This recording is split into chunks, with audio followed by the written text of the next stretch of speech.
안녕하세요. 지방대학교에서 교수로 재직 중인 50대 여성입니다. 사람들이 말하길 결혼은 인생에서 가장 큰 축복이자 제일 큰 행사라고 하는데요. 저에게 결혼이란 축복이나 큰 행사가 아닌 시궁창보다 못한 지옥이었네요. 살면서 가장 후회되는 선택을 꼽으라면 그건 아마도 결혼일 거예요. 그래서 결혼을 고민하는 후배나 졸업한 학생들이 있다면 이 말은 꼭 말해주곤 합니다. 나이가 쫓겨 어쩔 수 없이 선택하게 된 결혼은 하지 말라고요. 가장 사랑하는 사람과 함께해도 어려운 것이 결혼인데 확신을 갖지 못한 사람과 하는 결혼은 파국으로 치닫을 게 뻔하거든요. 저희 때만 하더라도 여자들은 많이 가르칠 필요 없이 고등학교만 졸업하면 시집을 보내자는 주의였어요. 주변에도 보면 고등학교를 졸업한 후 대학교를 진학하지 않고 바로 시집을 가는 것을 심심찮게 볼 수 있었죠. 그렇지만 저는 교수로 일하고 계시는 부모님 덕분에 무사히 대학교까지 마칠 수 있었네요. 부모님께서는 남자 여자 가릴 것 없이 사람은 배워야 성장한다며 공부하는 것을 정말 많이 강조하셨거든요. 그 덕분에 경제적 여유가 없다면 들어가지도 못할 사립대학교에 들어가서 많은 것을 배우고 경험할 수 있었는데요. 고등학교 때까지만 하더라도 통금 시간이 10시를 넘지 못할 정도로 엄하셨던 부모님께서는 대학교를 입학하자 성인이니 마음대로 하라며 통금 시간을 풀어주시더군요. 그래서 마음껏 대학교 시절을 즐길 수 있었네요. 그리고 대학교 2학년이 되던 해 남편을 만나게 되었습니다. 남편은 법학과에 재학 중인 복학생으로 또래 남자들보다 듬직한 면이 있었어요. 묵묵히 뒤에서 챙겨주는 듬직한 모습에 반해 남편과 연애를 시작하게 되었고요.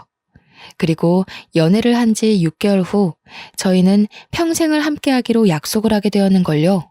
뱃속에 소중한 새 생명이 찾아왔거든요. 임신 테스트기에 두 줄이 뜬 것을 처음 확인했을 때에는 아무것도 하지 못한 채 그저 방 안에 틀어박혀 있었어요.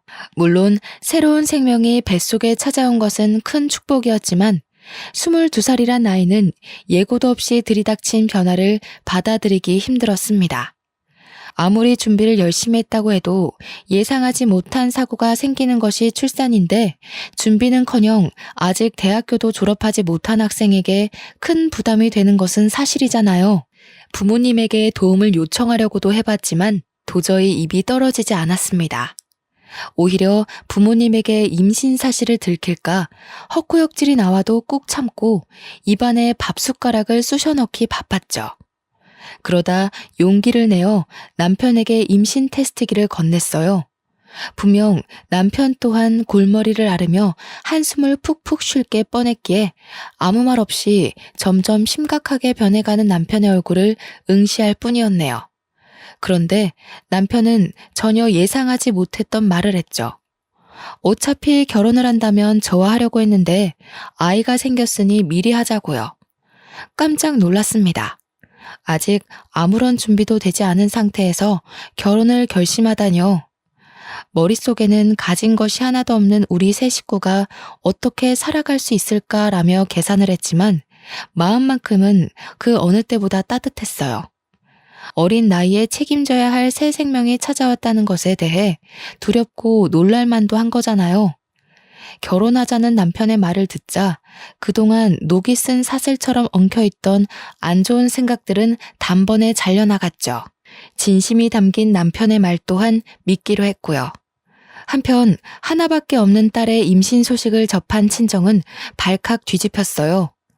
초음파 사진을 내밀자 어머니께서는 머리를 짚으시며 다시 소파에 주저앉기도 하셨죠. 아버지께서는 계속 한숨만 푹푹 쉬셨는데요. 남편은 그에 굴하지 않고 앞으로 저와 뱃속의 아이를 책임질 테니 믿고 맡겨달라고 하더군요. 시부모님 또한 교수로 친정 부모님과 잘 아는 사이였기에 부모님께서는 별다른 반대 없이 저희의 결혼을 허락하셨네요. 시부모님의 올곧은 성품과 남편의 착한 심성이 있었기에 가능한 일이었죠. 결혼 후 저희 부부는 친정 부모님 댁에서 시작을 하게 되었어요. 저희가 나가서 따로 살 돈이 없는 것도 맞는 이유였지만 그보다는 사법고시를 앞둔 남편을 배려하는 차원에서 결심한 일이었죠. 임신을 한다는 것은 생각보다 더 어려운 일이었어요. 뱃속에 새로운 생명이 집을 짓고 산다는 것도 감당할 수 없을 정도로 벅찬 일인데 집안에 틀어박혀 있자니 여간 곤욕이 아니었죠. 남편이라도 곁에 붙어 있었으면 나았을지도 몰랐겠지만 남편은 사법고시 준비로 인해 아침 일찍 나가 잠잘 때가 되어서야 얼굴을 맞댈 수 있게 외로움은 점점 더 커져만 갔어요. 친구들이라도 보면 괜찮을 수도 있었겠지만 동기들은 취업을 하기 위해 공부를 하기 바빴고 더군다나 저는 임신의 휴학까지에 동기들 얼굴 보는 것은 바닥에 떨어진 먼지를 찾는 것보다 더 힘든 일이 되었죠. 공부로 힘들어하는 남편을 볼 때면 뭐라도 해주고 싶었지만 몸이 무거워지니 그마저도 쉽지 않았습니다. 그래서 어머니가 저를 대신해 남편의 아침상을 차려주시며 못난 딸을 대신해 많은 노력을 해주었죠. 일찍 출근을 하시는 날이면 남편 음식만 따로 차리는 가정부를 불러 남편의 식사를 따로 챙겨줄 정도였으니까요. 그러던 중 남편의 밥상을 책임지던 가정부 아주머니께서 개인 사정으로 인해 일을 그만두셨는데요. 가족의 건강과 관련된 일이라 잡을 수도 없었죠.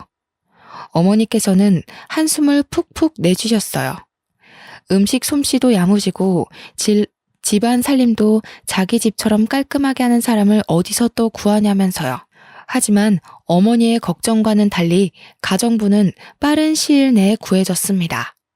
새로운 가정부는 반찬 가게에서 일을 해서 그런지 음식 솜씨가 야무진 덕에 입덧으로 힘들어하는 저의 입맛까지 돋구어줄 반찬들을 덤으로 만들어주기까지 했어요. 한 달이 흐른 뒤였습니다. 우물쭈물 거리던 가정부는 공장 기숙사에서 생활하던 아들이 퇴사를 하면서 갈 곳이 없어졌다면서 쪽방에서 아들과 함께 생활해도 되냐고 묻더군요. 일도 꼼꼼하게 잘하고 친절하게까지 한 가정부이기에 부모님에게 직접 말씀을 드렸어요. 부모님 또한 쪽방에서 같이 지내는 것을 흔쾌히 허락하셨고요.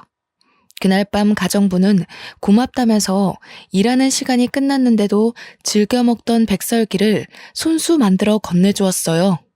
마침 배가 고팠던 차라 가정부가 건네준 뜨끈뜨끈한 백설기를 손으로 찢어 먹었죠. 그런데 안방을 둘러보던 가정부는 백설기를 먹는 모습을 보며 혀를 찼습니다. 아니, 근데 아직 결혼한 지 1년도 안 된 새색시방이 너무 훤해서 어째? 마누라 보고 싶어서 일하던 것도 내팽겨치고 와야 될 때인데.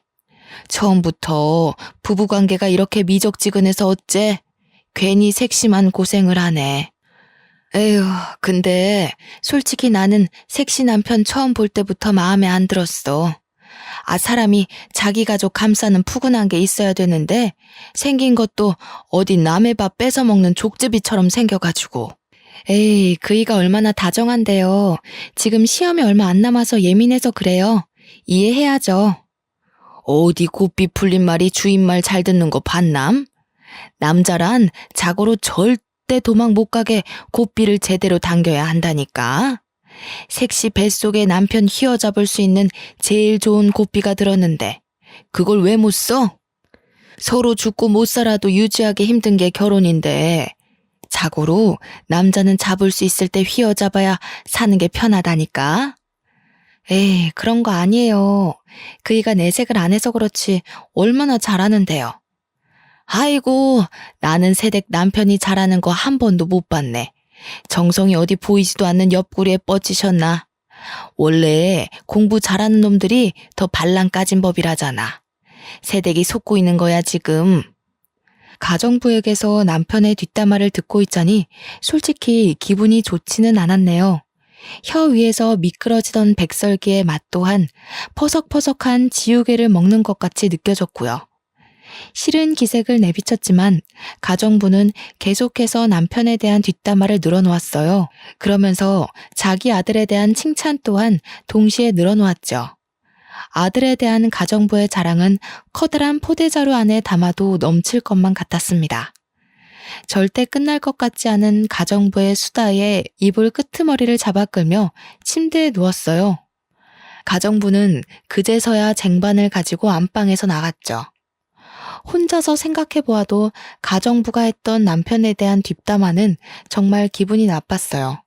하지만 곱씹으면 곱씹을수록 가정부의 말이 아예 틀린 것은 아니더군요. 남편이 여자 문제로 속 썩인 일은 없었지만 그렇다고 딱히 저희 가족에게 잘한다는 생각은 들지 않았거든요. 어머니가 쏟는 정성을 남편은 고마워하기는커녕 당연하게 여겼죠. 그뿐만이 아니었습니다. 시험이 다가올수록 남편은 완전히 다른 사람이 된 것처럼 화를 내었고 남편의 날카로운 태도는 가뜩이나 임신으로 예민해져 있는 저에게 큰 충격을 가져다 주었어요. 시험이 다가오니 예민해지는 건 당연하다고 스스로에게 위안을 삼아 보려고 했지만 남편의 행동은 정말이지 도를 지나쳤어요. 남편은 막달이 다가와 화장실을 자주 가는 것 같은 사소한 일도 이해를 하지 못했으니까요. 결국 사소한 갈등은 차곡차곡 쌓여 각방을 쓰는 지경에까지 이르게 되었어요. 결혼을 결정짓는 수많은 요인 중 오직 사랑 하나만 바라본 채 결혼을 했었는데 유일하게 결혼 생활을 유지시켜주던 사랑이 빠져나가자 저희 부부의 상태는 간신히 숨만 붙어 상태나 다름이 없었네요. 부모님은 남편이 중요한 시험을 앞둬 그런 거라며 이해하라고 했지만 22살이란 어린 나이는 그것을 받아들이기 힘들었는걸요. 그러던 중 남편의 본심을 확인할 수 있는 사건이 터지게 되었습니다. 남편과 부모님이 모두 아침 일찍 집을 나간 날이었어요. 매일 똑같은 집에 박혀 있으니 너무 따분하고 심심하더라고요. 그래서 집 근처 공원에 산책을 나가게 되었죠. 그런데 걸은 지 얼마 되지도 않았을 때 갑자기 아랫배에 엄청난 복통이 느껴졌어요. 누군가 말라 비틀어진 행주를 계속해서 쥐어짜는 듯한 아픔이었죠. 처음 느껴보는 생생한 고통에 119를 부를 생각도 하질 못했습니다. 그 순간 머릿속에 떠오른 것은 남편밖에 없었고요.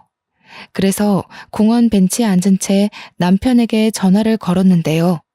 자꾸만 조여오는 고통에 울먹이며 전화를 하자 남편은 다짜고짜 짜증부터 냈어요. 야, 내가 의사냐? 아프면 119에 전화를 해야지 왜 나한테 전화를 하고 난리야. 그러게 배가 남산만 하면 가만히 집에라도 박혀있던가. 뒤룩뒤룩 살찐 거 자랑하고 싶어서 밖에 나간 거냐? 잔말 말고 나 바쁘니까 119 전화해서 응급실 가던 아니면 집에 들어가던 알아서 해. 앞으로 이런 일로 전화하지도 말고. 전화가 뚝 끊기고 잠시의 고통을 잊을 만큼 남편의 언행은 충격적이었습니다. 아무리 무심한 남자라 할지라도 자기 아이를 임신한 상태로 아프다고 하면 신경 쓰는 것이 당연한 거잖아요. 남편의 말이 어찌나 충격적이던지 볼가를 축축하게 적시던 눈물마저 쏙 들어갈 정도였어요. 하지만 이내 아픔은 다시 찾아왔고 어쩔 수 없이 가정부에게 전화를 걸게 되었네요. 가정부는 채 4분도 안 되는 시간 안에 달려왔어요. 옆에는 가정부의 아들이 있었고요. 식은땀을 흘리며 배를 움켜잡고 있자 가정부 아들은 실례하겠다는 말과 함께 저를 번쩍 안아들었습니다. 임신으로 살이 많이 찐 상태로 힘들었을 텐데 가정부의 아들은 힘든 기색 하나 보이지 않았죠. 가정부와 가정부의 아들이 힘써준 덕분에 병원에 늦지 않게 도착할 수 있었는데요. 다행스럽게도 의사는 갑작스러운 움직임으로 배가 뭉쳐서 그런 것일 뿐 유산은 아니니 안심하라고 하더라고요. 그 말을 듣자 팽팽하게 당겨졌던 신경이 풀어지는 것을 느꼈어요. 옆에 있던 가정부 또한 덩달아 안도의 한숨을 내쉬었고요. 아이고 천하의 매정한 놈. 자기 새끼 가진 마누라를 이렇게 천대하나? 색시, 아무래도 이 결혼 잘못한 것 같아. 지금도 이렇게 천대를 하는데 나중에 색시가 나이 먹어서 아플 때도 제대로 들여다보기나 하겠어? 애 생각해서 참고 산다 생각하지 말고 이참에 이혼해버려. 평생 옆에 두고 속 끓일 바에는 깔끔하게 갈라서는 게 낫지. 가정부의 아들은 툭툭 가정부의 팔꿈치를 쳤습니다. 그만하라는 뜻이었죠. 무뚝뚝한 얼굴로 작은 것까지 세심하게 배려하는 남자를 보자 그동안 남편이 얼마나 무심했는지 다시 한번 깨닫게 되더군요. 택시에서 내린 후에도 가정부 아들은 계속해서 몸 상태를 걱정하며 자신의 등에 업히라고 했어요. 가정부 아들의 등은 참 넓고 따뜻했는데요. 가정부 아들에게 감사한 마음을 느끼는 한편 남편이 원망스럽기도 했네요. 결혼을 한다면 다른 남자가 아닌 남편이 업어줄 거라고 생각했거든요. 가정부에게 자초지종을 들은 부모님께서는 화들짝 놀라시며 평소보다 이른 시간에 퇴근을 하고 집에 돌아오셨어요. 집안에 있던 온 식구들은 한데 모여 몸 상태를 걱정해 주었습니다. 남편 한 사람만 빼고 말이에요. 남편은 자정이 넘는 늦은 시간이 되어서야 집에 들어왔는데요. 몸 상태를 걱정해주기는커녕 다짜고짜 아이가 태어나면 유전자 검사를 하자고 말하더군요. 황당했습니다. 갑자기 유전자 검사라뇨. 그래서 왜 그런 거냐고 되묻자 남편은 제 뱃속에 있는 아이가 자기 자식인지 의심스럽다고 했어요. 당신 그게 무슨 말이야? 당신이 애 아빠가 아니면 뱃속에 있는 애 아빠는 누군데? 그러니까 당당하면 검사해보자니까. 어려운 거 아니잖아. 그냥 확인 한 번만 시켜주면 되는 걸.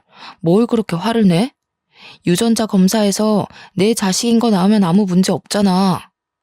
당신 그럼 설마 지금까지 나 의심하고 있었던 거야? 어떻게 그럴 수가 있어? 나한테 남자는 지금까지 당신 하나밖에 없다는 거 세상 사람들이 다 아는데 이제 와서 의심을 한다고? 봐봐. 지금도 찔리는 게 있으니까 아무 말 못하는 거잖아. 순진하게 생긴 얼굴에 속아서 내가 코를 깨었지. 내 다리 걸고 넘어지고 싶어서 일부러 다른 남자에 임신한 거일 수도 있지. 볼품없는 네 인생에 변호사 남편 만나는 게 쉬운 일은 아닐 테니까. 진짜 변호사 남편이 가지고 싶었으면 아직 사법고시도 못 치른 당신이랑 사귀는 게 아니라 죽이 되든 밥이 되든 변호사들이랑 맞선을 받겠지. 뱃속에 아기까지 책임지겠다고 큰 소리 뻥뻥 칠 때는 언제고 갑자기 이러는 이유가 도대체 뭔데? 갑자기 가장의 책임도 남편의 책임도 내던지는 남편의 태도가 참 궁금했습니다. 처음부터 막대 먹었으면 놀라지 않았겠지만 세상 제일 다정하던 남편이 갑자기 처음 보는 사람인데도 더 냉랭하게 굴다뇨. 말이 안 되잖아요. 그래서 꼭 이유를 알아야 했죠.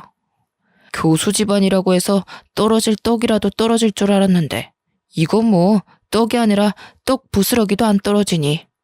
변호사만 되면 어떻게든 변호사 사이 모셔가겠다고 내놓으라는 재벌집에서 선짜리 들어올 텐데 너무 억울해서.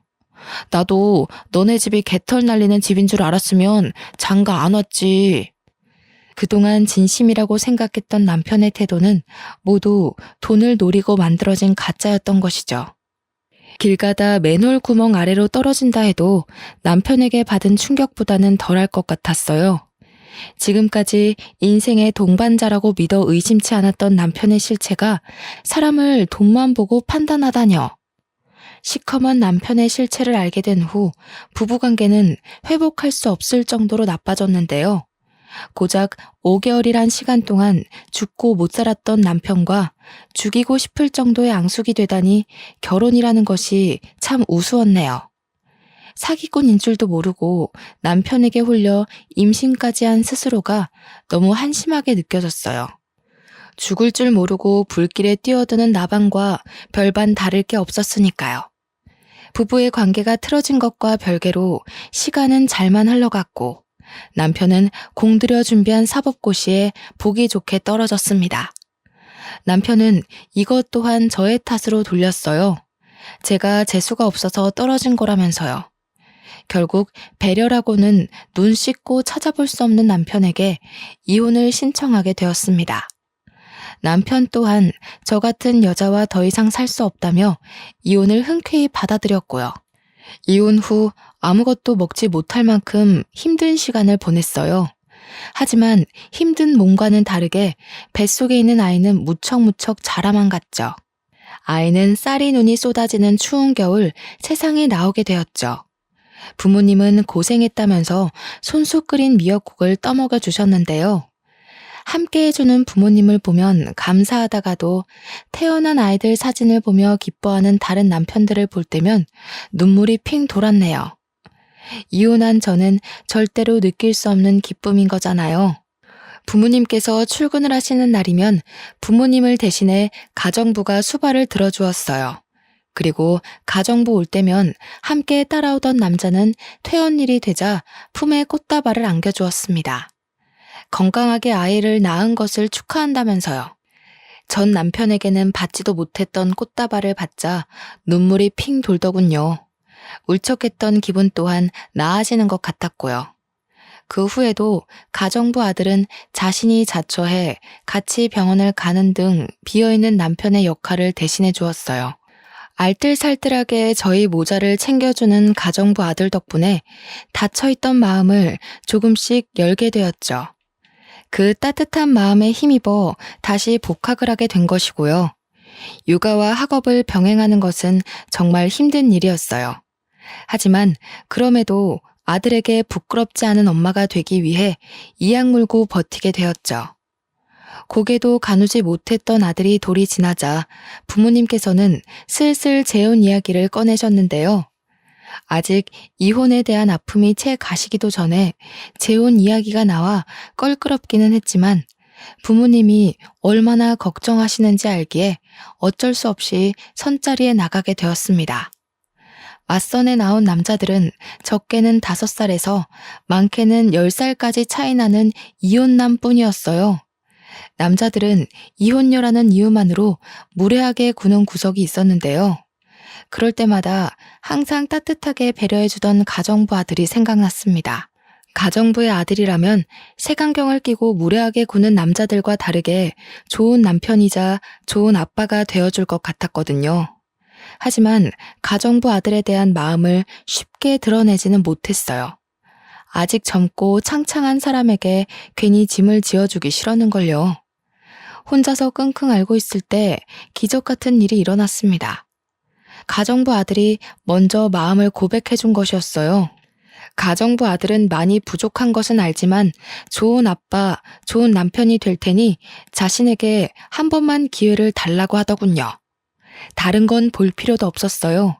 그 진실된 마음 하나면 좋겠거든요.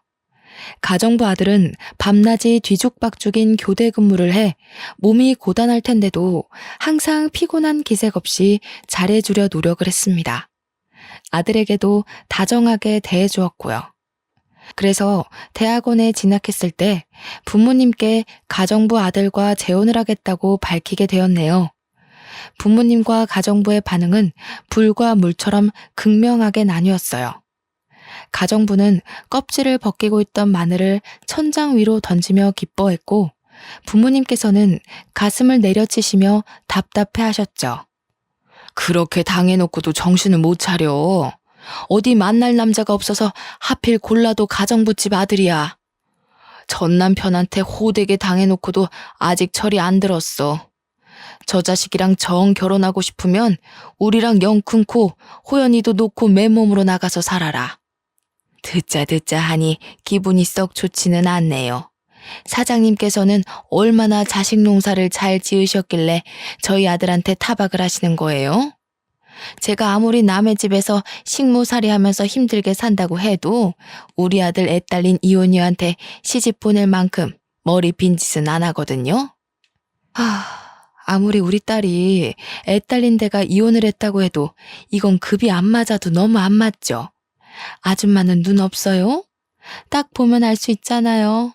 서울에서 내놓으라는 대학원 나와 몇 년 있으면 대학 교수 될 사람이랑 밤낮 없이 자동차 공장에서 일하는 아줌마네 아들이랑은 당연히 차이가 있죠.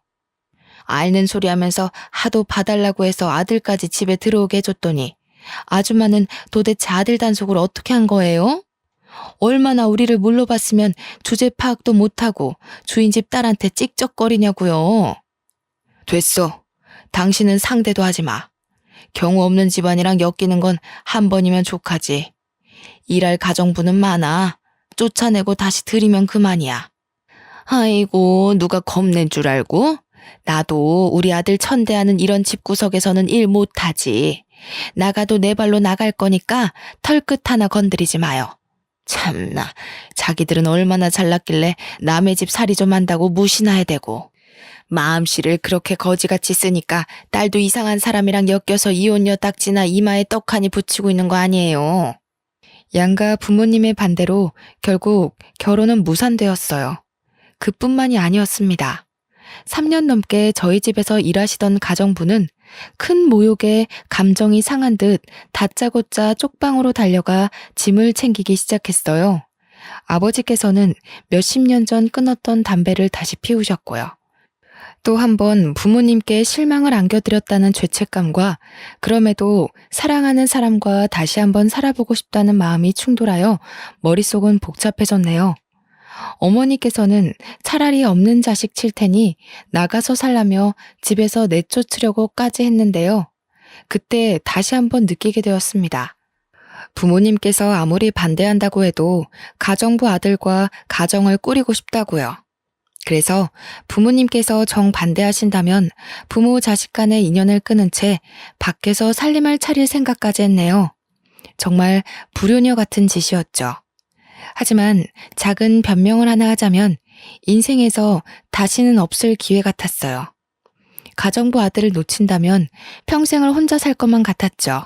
그런데 부모님의 반대는 의외의 곳에서 해결이 되었습니다. 바로 아들이었어요.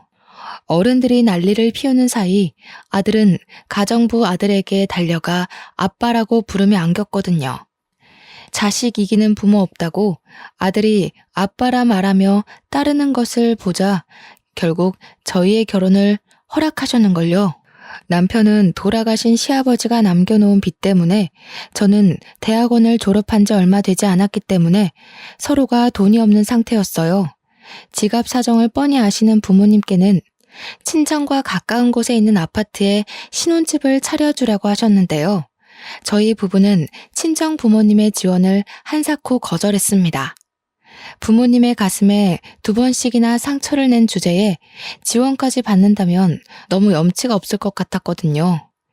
그래서 결혼식도 올리지 않은 채 있는 돈 없는 돈을 탈탈 털어 다 쓰러져가는 구축 빌라에서 신혼생활을 시작하게 되었죠. 집이 워낙 낡은 탓에 쑥꼭지를 돌릴 때면 녹물이 나올 때도 있었고 갑자기 불을 켤 때면 바닥에 있던 바퀴벌레를 발견하기도 했지만 그래도 행복한 신혼생활이었어요. 전과는 비교도 할 수 없을 만큼의 행복감과 안정감을 느껴졌죠. 다른 가족들은 없이 살던 남편이 저를 등쳐먹기 위해 일부러 결혼을 한다며 수군거렸지만 오히려 그 반대였어요. 제가 남편의 등에 올라타 남편이 떠먹여주는 밥을 받아 먹었거든요.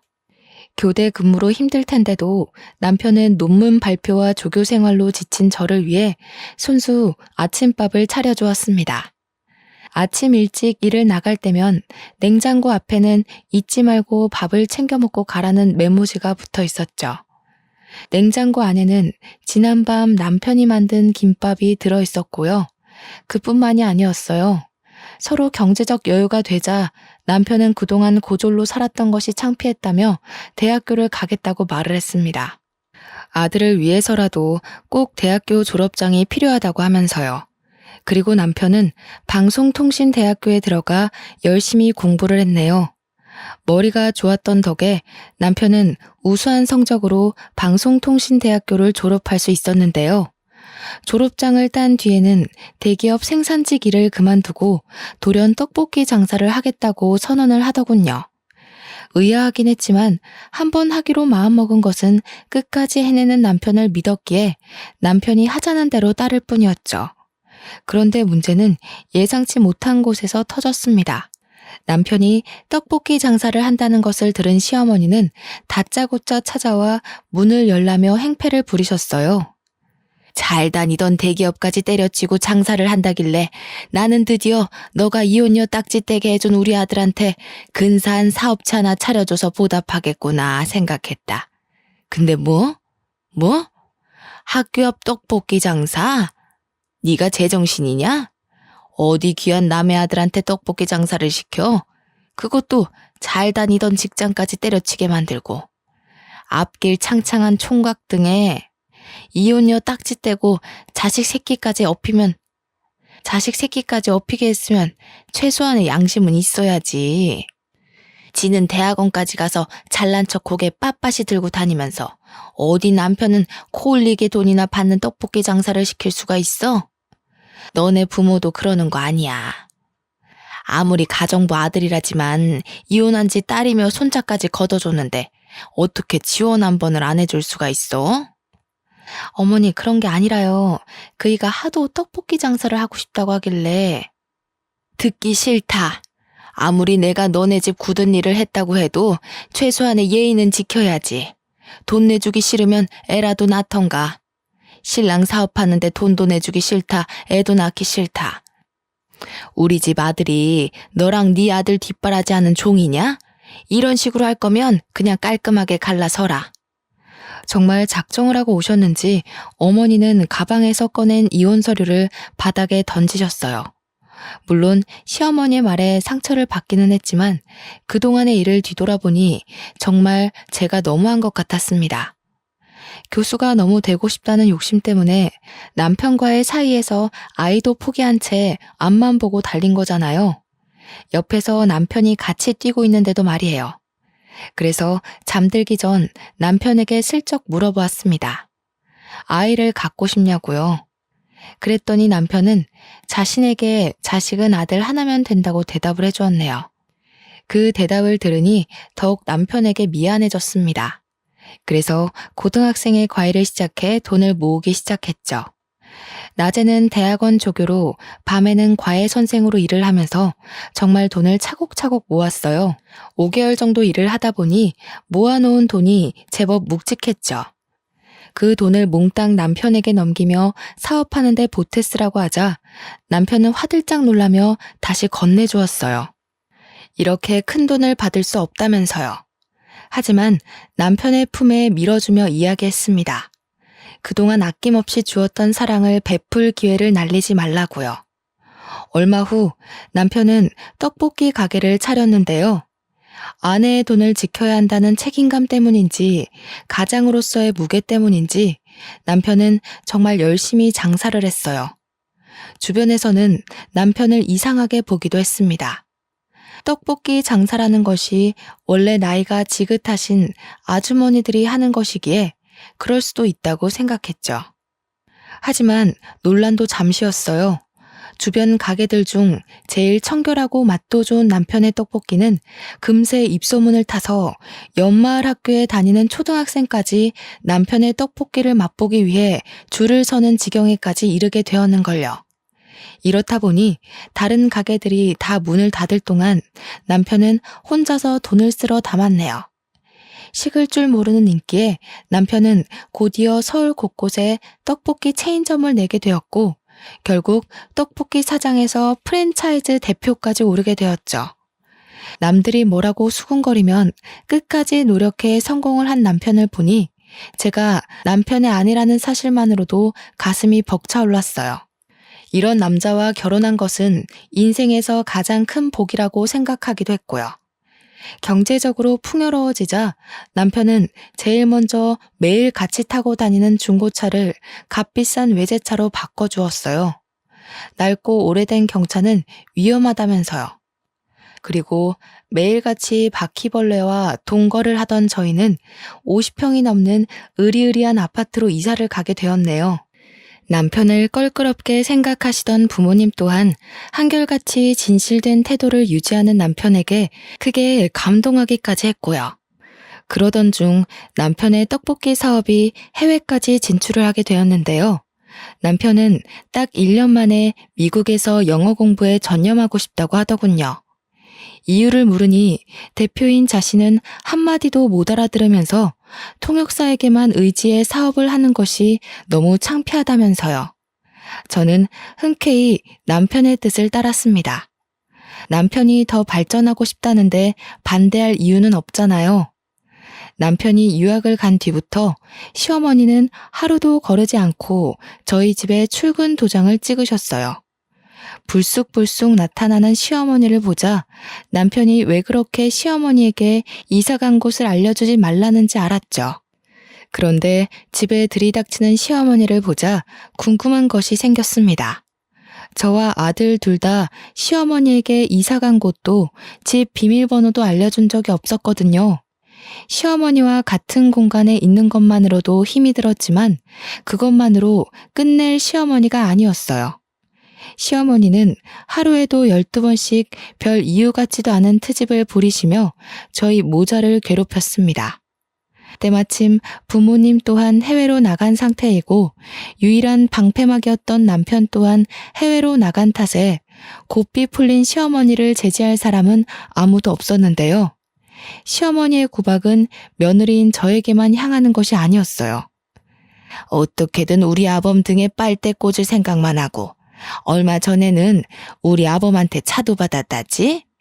이제 보니 뻐꾸기 새끼가 아니라 독품은 독사 새끼가 따로 없구나. 우리 아들한테 남의 지 새끼도 키우게 했으면서 염치도 없이 네가 뭐라고 그 차를 받아?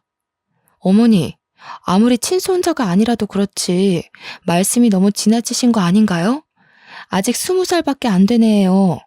아직 다 자라지도 않은 애 마음에 생채기를 내셔야겠어요. 그리고 그 차는 아범 차가 아니라 제 차예요. 차 바꾼 김에 타고 다니라고 준 거예요. 아이고, 시애미가 군말 없이 가만히 있으니까 앞도 못 보고 다니는 신봉사인 줄 아는 거냐? 아범은 어쩌다가 이런 독사 같은 것한테 홀려서 청춘 바쳐 돈 바쳐 가면서 한평생을 날렸는지. 나는 아직도 네 부모가 우리 아들 내팽개치던 것만 생각하면 불화가 치밀어서 잠을 못 잔다.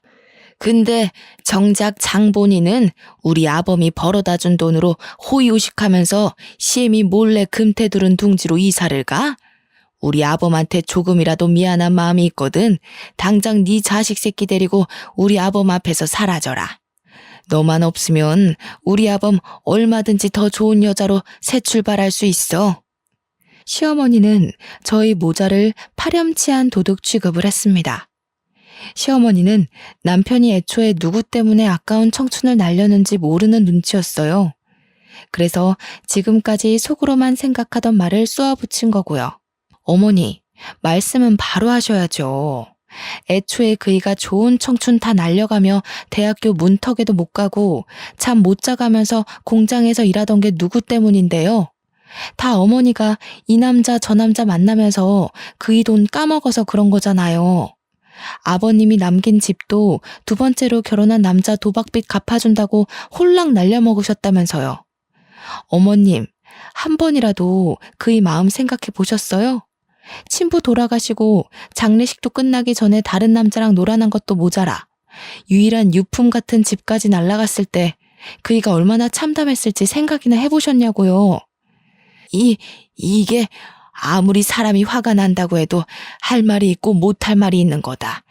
어디 못 배워먹은 천한 기집애처럼 수십 년도 더 된 과거를 들먹여? 너 지금 시엠이 약 좀 잡았다고 그걸로 협박이라도 할 셈이냐? 어디 해봐라.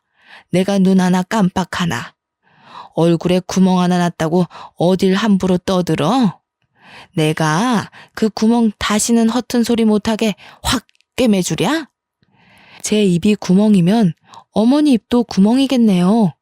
며느리 앞에서 할 말 못할 말 구별도 못하고 생각나는 대로 내키는 대로 아무 말이나 함부로 하시니까요. 다른 사람들 다 멀쩡한 총각 인생 망쳐놓은 애 딸린 유부녀라고 손가락질해도 되지만 어머님은 그러시면 안 되죠. 하나밖에 없는 아들, 좋은 시절 젊은 시절 다 날려버리게 만든 사람이 누군데요. 어머님이잖아요. 옛날 생각해서 어머님이랑 어떻게든 잘 지내보려고 노력했지만 이제는 안 그럴 거예요. 하나밖에 없는 소중한 자식 마음 다치게 하면서까지 어머님한테 머리 숙이고 싶지 않으니까요. 걱정이 밀려올 줄 알았지만 그동안 쌓아왔던 모든 것을 털어내서인지 편안하기만 했습니다. 시어머니께서도 이런 성난 모습에 적지 않게 당황하는 것 같았지만 이제 다시는 저와 우리 아들을 함부로 대하지 않겠다는 것에 안심이 되었고요. 시어머니는 곧이어 남편이 올 때까지 한 발자국도 못 움직인다고 했어요. 그래서 바로 남편에게 연락을 남겼죠. 미국은 이미 늦은 시간일 것이 분명한데도 시어머니와 관련된 일 때문인지 바로 연락이 오더군요. 남편에게 연락이 닿자마자 시어머니는 서럽다는 듯이 엉엉 울며 없는 말까지 덧붙여 남편에게 일러 바쳤습니다. 효자 아들이던 남편이 이번에도 자신의 편을 들어줄 거라고 생각하셨던 거죠. 하지만 남편은 단호했는걸요. 가르쳐 주지도 않은 집에 쳐들어가 행패를 부른 것은 시어머니라면서 다시는 저 아들을 괴롭히지 말라고 경고를 날렸거든요. 처음 있는 남편의 단호한 태도에 시어머니는 몹시 놀란 눈치였어요. 남편의 말이 효과가 있었는지 그 후로는 시어머니의 간섭 없는 편안한 나날들을 보내게 되었네요. 남편이 없는 생활은 단순했답니다. 수업이 있는 날은 대학교로 가 강의를 하고 강의가 없는 날에는 밀린 집안일을 하고 논문을 쓰면서 하루하루를 보냈죠. 아무런 문제 없는 평온한 날이 이어지다 보니 비어있는 남편의 옆자리가 참 그립더군요. 아직 1년이 채 안 되었지만 보고 싶으니 빨리 한국으로 돌아오라고 어리광을 부리고 싶을 정도로요. 하지만 그랬다가는 남편이 다시 한국에 돌아올 것을 알기에 혼자서만 꾹 참으며 보고 싶은 마음을 감춰왔네요. 그러던 중 뜻밖에도 시어머니에게서 먼저 연락이 왔습니다. 큰 싸움이 있고 2달 만의 만남이었어요. 집 근처 카페로 가자 시어머니께서는 다짜고짜 이혼 협의서를 내미셨죠. 깜짝 놀라며 이혼 협의서와 시어머니를 번갈아 가면서 보았는데요. 시어머니는 사인부터 하라는 양 서명란을 툭툭 가리키셨어요. 불려우 같은 것이 우리 아들을 어떻게 홀렸는지는 모르겠지만 그만하고 이혼해라.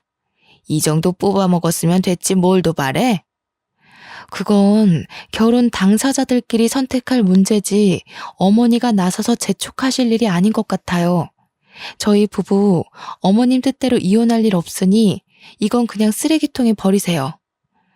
가방을 챙기는데 시어머니께서는 사진 한 장을 내주셨어요. 깜짝 놀랄 수밖에 없었습니다. 사진 속에는 딸뻘 정도 되어 보이는 젊은 여자와 남편이 와락 안고 있는 모습이 찍혀 있었거든요. 사진을 내민 시어머니께서는 뭐가 그리 기세가 등등한지 팔짱까지 끼며 이혼 서류에 도장을 찍으라는 듯 눈짓을 하시더라고요. 우리 아들 마음 떠난 지 오래인 것 같은데 이래도 이혼을 안 할 셈이냐? 괜히 어줍잖은 행동으로 쉰내 풍기지 말고 빨리 이혼해라. 아범도 아범이지만 마음 떠난 남자 껍데기 붙잡고 살아서 뭐 좋을 게 있겠니? 똑똑한 머리로 잘 생각할 거라 믿는다. 눈앞에 펼쳐진 사실을 믿을 수가 없었어요. 일평생 저만을 바라보던 남편이 갑자기 바람이라뇨.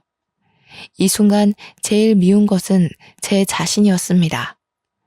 아닐 거라고 정말 굳건하게 믿고 있기는 했지만 마음 한구석에는 늙고 다른 남자 애까지 딸린 여자보다는 젊고 예쁜 여자가 좋을 수도 있겠다고 생각했거든요. 그래서 남편에게 직접 전화를 하기로 했어요. 당사자한테 물어보는 게 제일 빠르잖아요. 점점 급해지는 마음과는 다르게 남편은 자꾸만 전화를 받지 않았어요. 남편의 연락 두절에 마음은 점점 불안해지기 시작했죠. 그러던 중 모르는 번호로 전화가 왔는데요. 당연히 남편일 거라고 생각을 하고 전화를 받았습니다.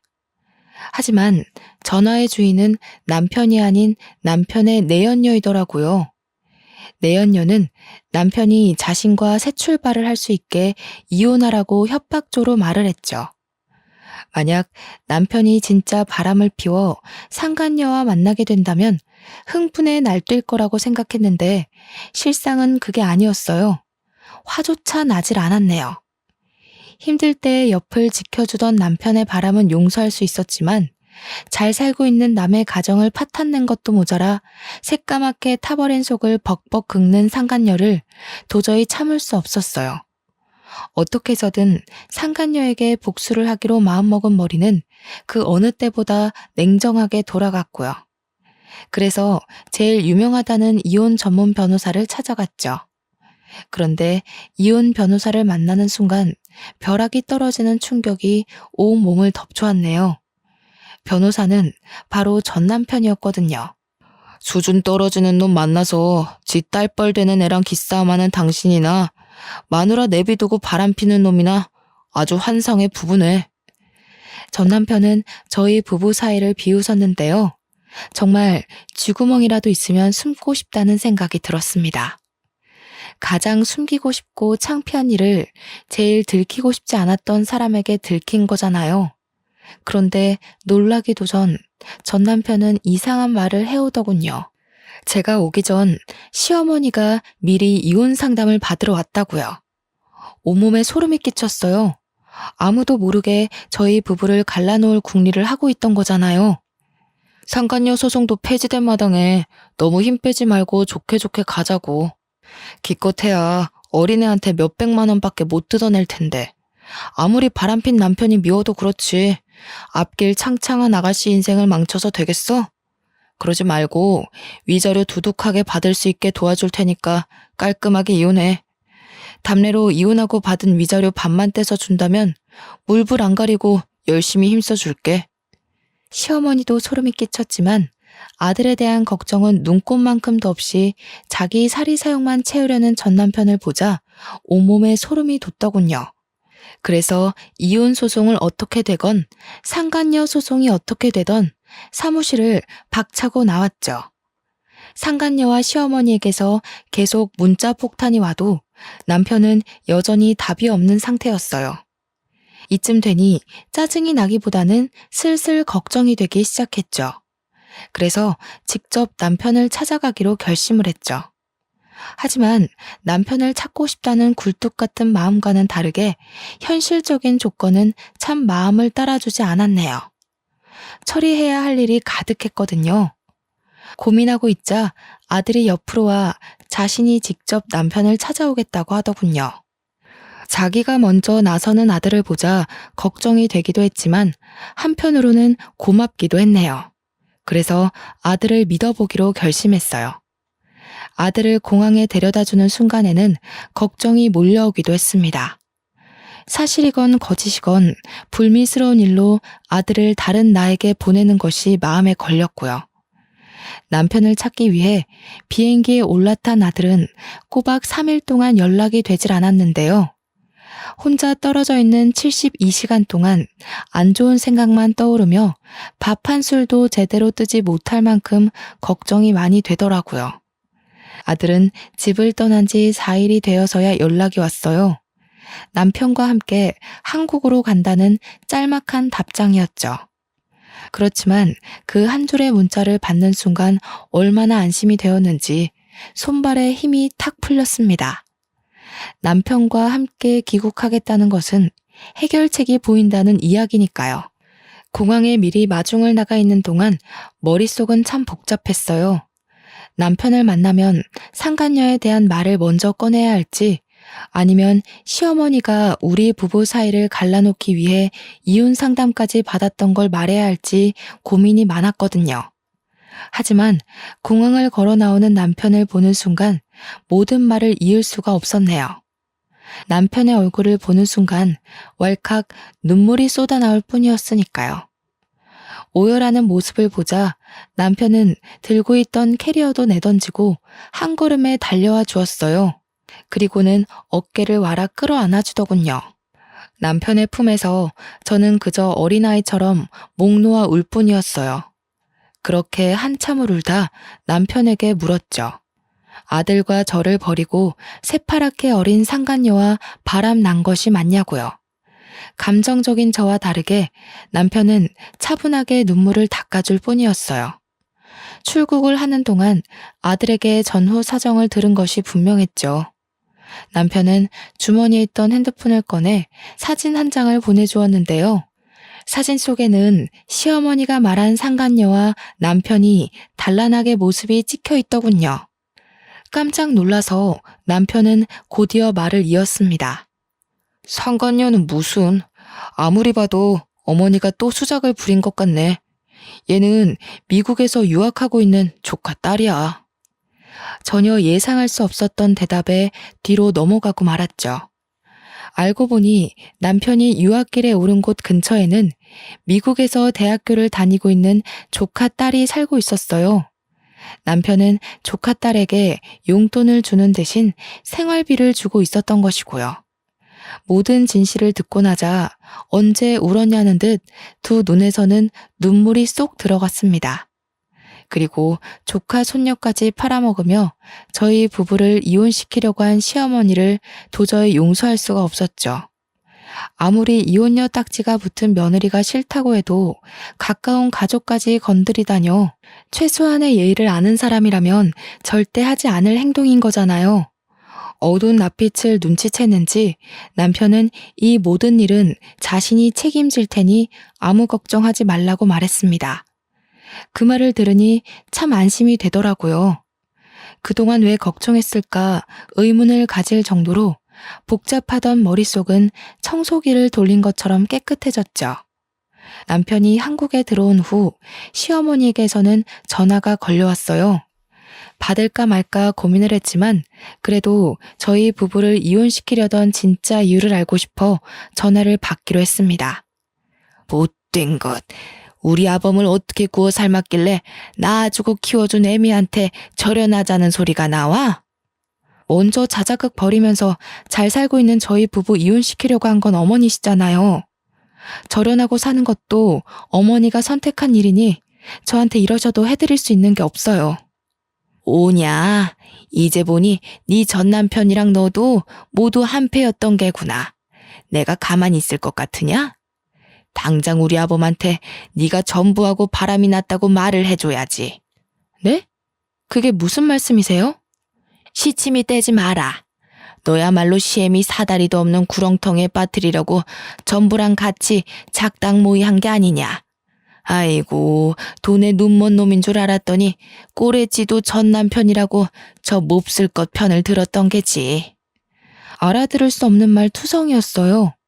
이미 인연이 끝난 지 수십 년도 더 된 전 남편 이야기를 꺼내다녀. 그래서 당장 전 남편이 다니는 로펌으로 찾아가 바른 대로 말하라고 난리를 피웠죠. 그랬더니 망연자실해 있던 전 남편은 그제야 숨겨져 있던 진실을 실토하더군요. 사건의 발단은 시어머니가 전 남편을 찾아오면서부터였어요. 시어머니는 전 남편에게 거액의 돈을 쥐어주며 저희 부부를 이혼시킬 계략을 세웠던 것이죠. 이혼시키는 것을 성공할 시 남편 앞으로 되어 있는 땅을 준다고도 했고요. 시어머니는 주변에서 저를 제일 잘 알고 있는 사람 중 자신의 편으로 끌어들일 수 있는 사람은 전 남편밖에 없다고 생각을 한 것 같았죠. 모든 내막을 알게 된 순간 모든 인맥을 동원하여 전 남편에게 벌을 줄까 생각하기도 했어요. 같은 학교에서 유명한 사내 커플이었기에 쓰레기라고 소문을 내는 것쯤은 일도 아니었거든요. 그렇지만 전 남편은 제가 손을 쓰지 않아도 이미 업계에서 파렴치한 짓을 저지른 변호사로 낙인이 찍혀 있더군요. 이후 전 남편은 아무리 몹쓸 놈이어도 자신이 아들의 친부이니 구해달라며 몇 번씩 전화가 왔는데요. 모든 전화를 깔끔하게 무시했네요. 현재도 앞으로도 아들에게 아버지는 현재의 남편 한 명밖에 없으니까요. 이혼 자작극을 벌인 시어머니는 남편이 다달이 지급하던 생활비까지 끊자 그제서야 상황의 심각성을 알게 된 것 같았어요. 하지만 이미 때는 많이 늦은 상태였죠. 그 후 시어머니는 몇 번이나 찾아와 사과를 했는데요. 남편은 단호했어요. 기본적인 생활을 할 수 있을 만큼의 생활비와 자식된 도리만 할 뿐이었거든요. 시어머니는 이전과 같은 사치스러운 생활을 할 수 없다는 것에 큰 절망을 느끼는 것 같았어요. 그렇지만 제가 할 수 있는 것은 없었네요. 모든 것은 자신이 선택한 길이었으니까요. 모든 것을 해결한 후 저희 부부는 각자의 위치에서 열심히 살려고 노력 중이에요. 남편은 잠도 줄여가며 일할 만큼 바쁘게 지내는 와중에도 결혼 기념일을 잊지 않고 꽃다발을 선물해 주었는데요. 힘들 때나 기쁠 때나 한결같이 사랑을 주는 남편이 옆에 있는 것이 얼마나 기쁜지 표현할 방법이 없네요. 아무리 가장 사랑하던 사람이라고 해도 한평생 살다 보면 지겨워지기 마련이라고 하는데요. 저는 다음 생에도 어렵게 돌아가지 않고 처음부터 남편을 만나 도란도란하게 살아가고 싶습니다. 제 인생의 가장 큰 축복은 남편을 만난 것이니까요. 지금까지 제 사연 들어주셔서 감사합니다. 여러분도 좋은 인연 만나서 행복하시길 바랄게요.